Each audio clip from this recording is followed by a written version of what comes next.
বক্তাদেরকে শুধু বলা হয় যে হুজুর আপনার রাজনৈতিক কথা বলবেন না, কিন্তু ওই একই প্রোগ্রামে বিএনপির কিংবা তৎকালীন সময় আওয়ামী লীগের কিংবা এখন জামাতের বা বিভিন্ন দলের এমপি মনোনয়ন প্রত্যাশী বা প্রার্থী যারা, এরা কিন্তু সুস্পষ্ট রাজনৈতিক বক্তব্য দেয়, এমনকি ভোট চায়।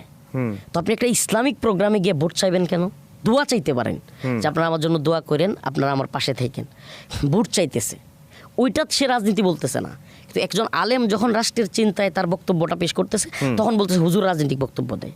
তো একজন রাজনৈতিক ব্যক্তি ইসলামিক মাহফিলে গিয়ে ভোট চাইতে পারে, তো একজন রাষ্ট্রের নাগরিক হিসেবে একজন আলেম তার বক্তব্যটা সে কি চায় এটা কি সে বলতে পারবে না? মানে এই জায়গাটাই একটা সমস্যা। আরেকটা সমস্যা হলো বক্তাদেরও অনেকের রাজনৈতিক দল থাকে, সবচেয়ে বড় সমস্যা এটা।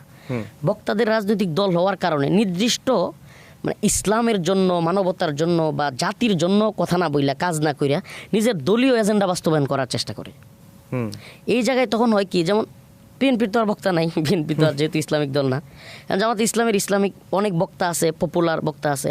এখন যখন জামাতে ইসলামীর কোনো বক্তা জামাতের পক্ষে কথা বলে ফেলে, ওই মঞ্চে বিএনপির একজন থাকে, তো উনি কিন্তু বেটু দেয়, ঝগড়া লেগে যায়। তখন এটাকে দেখানো হয় যে ইসলাম এবং ইসলামের বিরুদ্ধে ঝগড়া, তো বাস্তবে হলো এটা হলো রাজনৈতিক ঝগড়া, বাস্তবতা। তো আপনি ওই জায়গায় আপনার দলকে কেন প্রমোট করতেছেন? আপনি আপনার দলকে প্রমোট করার জন্য দলীয় একটা প্রোগ্রাম রাখেন, আপনি দলীয় প্রোগ্রামে গিয়ে বক্তব্য দেন।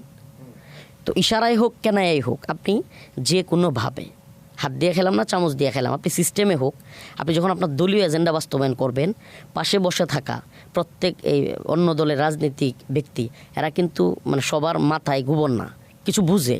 তখন কি হয়, সে এটা ধরে ফেলে, রাগ হয় যে হুজুর আপনি এই দলীয় কথাটা কেন বললেন, দলীয় ইঙ্গিত কেন মারলেন, আপনি এই দলীয় ইঙ্গিতটা আপনার বক্তব্যে আপনার ইয়াতে গিয়ে দেন।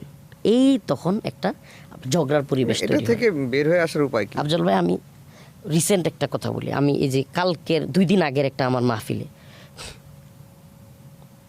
আমার সামনে বসা, আমি বসা, একবার রাজনৈতিক বক্তব্য দিতেছে, অমুক ভালো অমুক খারাপ, আমাদেরকে দেখবেন, আমরা এই করছি সেই করছি।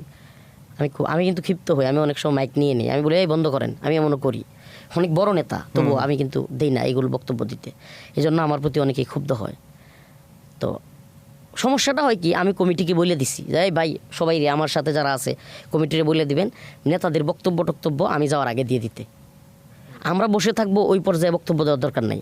তখন উনি একটা উল্টা কথা বলবে, আমি থাকবো, ভিডিও হইতেছে, ক্যামেরা, সবাই বলবে যে অমুক নেতা এত কথা বললো, হুজুর কিছুই বললো না। আমাদের তো বলতে হয়, তখন ঝগড়া লাগে, তো আমি তো সহ্য করতে পারি না। তো আমাকে সবাইরে বলে দিবেন, আমার মাহফিল কর্তৃপক্ষকে বক্তব্য নেতাদের দিলে দিক, তাদের আঞ্চলিকভাবে যেহেতু নেতারা আছে, থাকতে হয়, আঞ্চলিক নেতারা না হলে প্রভাব কাটায়, অনেক সময় কমিটির সাথে ঝামেলা হয়, বক্তব্য দিক, কিন্তু আমাদের সামনে না। আমরা আমাদের ওয়াজের বয়ান করব, নেতারা নেতাদের বক্তব্য দিবে, এক একটা এক এক সময়। কমিটি যেটা জানাইলো, মানে ইন্টারেস্টিং এবং সবচেয়ে আশ্চর্যের বিষয়, কই হুজুর আপনারা না গেলে নেতারা বক্তব্য দিতে চায় না। কই কেন? কই আপনারা না গেলে জনগণ বিচ্ছিন্ন থাকে, বসে না। যখন আপনারা যান, মঞ্চে ওঠেন, সকল মানুষ আসে, তখন সে বক্তব্য দিয়ে মজা পায়, এবং এটার জন্য সে হাদিয়া দেয়, টাকা দেয়, প্রোগ্রামে মানে খরচ করে। এছাড়া তো দেখেন, তাইলে তো এটা কঠিন হয়ে গেল।